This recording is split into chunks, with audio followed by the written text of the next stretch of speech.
Let's talk about life. Let's talk about the world we live in and how it could be after an SHTF event.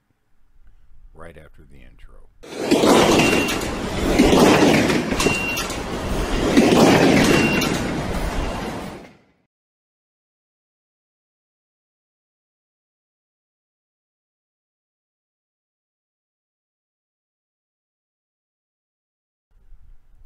We live in a world of instant gratification. We can use Siri, we can use Google, and any information in the world is instantly at our fingertips.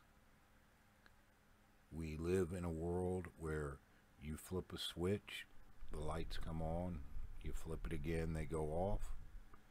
You turn the faucet on, water comes out, you turn it off, it stops.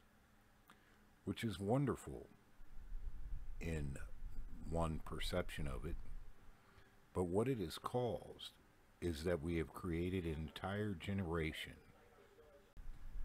of people who believe that everything is owed to them, that everything is instant, that they are entitled to these luxuries in this way of life, when nothing is honestly farther from the truth. Our children are taught in schools that there is no competition, that by just being there, you're deserving of a trophy or some accolade.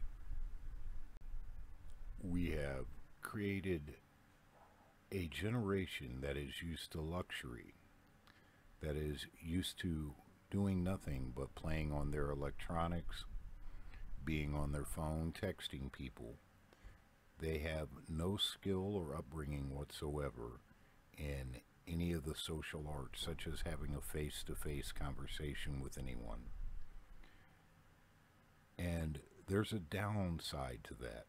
There's a downside to all the advancements and all the wonderful things that society and technology have brought to us. And those downsides are going to be the things that will cause the most problems for millennials and this younger generation, if there ever was an SHTF situation. If there ever is a without rule of law or an SHTF situation that occurs, the time to teach our children how to grow crops, how to defend themselves, how to maintain an organization to protect your retreats, to protect the groups that we work so hard to set up to protect our children so that they will have a better way of life, will all be for naught. Because after it happens, it's too late. It's too late to try to teach someone horticulture or blacksmithing or mechanical anything after the event. And the issue is, though it is difficult now to get our children away from the video games and their phones to try to teach them something, the reward for succeeding is far greater. All the things that I do personally, as far as prepping, setting up schedules and practices for bugging out, for teaching first aid, learning skills and passing them on, they're only about 30% for my own survival. The other 70% to me is something to pass on to my children, so that if this type of event happens, that they will be prepared and able to handle the situation, because in all honesty, they will be involved in it much longer than I will live. I listen to other preppers and survivalists, not all, but some, who spend their time talking about if this health care bill fails, there's going to be civil war. If they take this one individual out of power, there's going to be anarchy in the streets, and we're going to stand up and we're going to take back things. And when I hear these people, I firmly believe in my mind that they have no concept, no inkling about what that situation would be if there was another civil war here.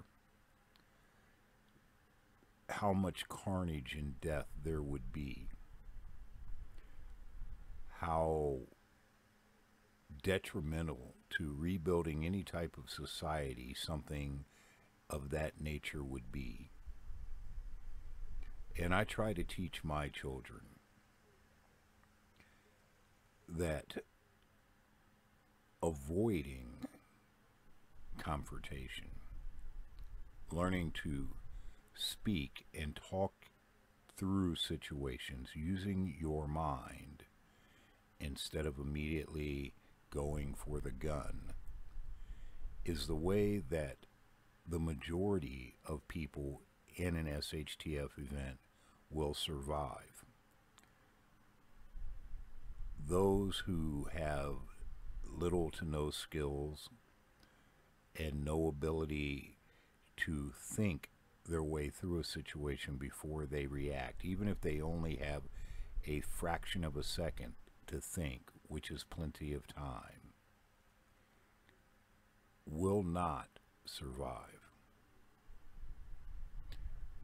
And I want to see my children have those skills and those abilities, and I hope you do too. So now, while we have the ability to use Siri and Google,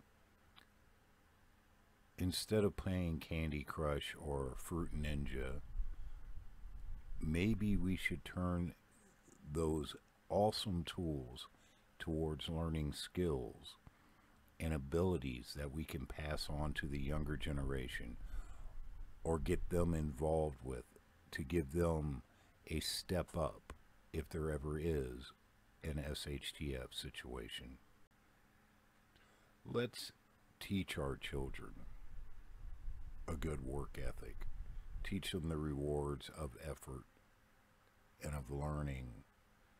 Let's teach our children that, as wonderful as all the technological advances are, that there is still a great reward in learning skills like gardening, fixing things, and that there is a great reward in the confidence that it builds, and that in any situation you're able to take care of yourself, and that life is not a video game.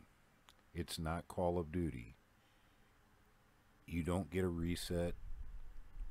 You don't get extra lives. You just have the one.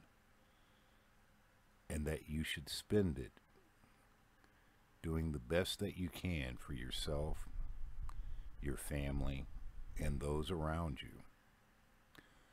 Let's try to teach our children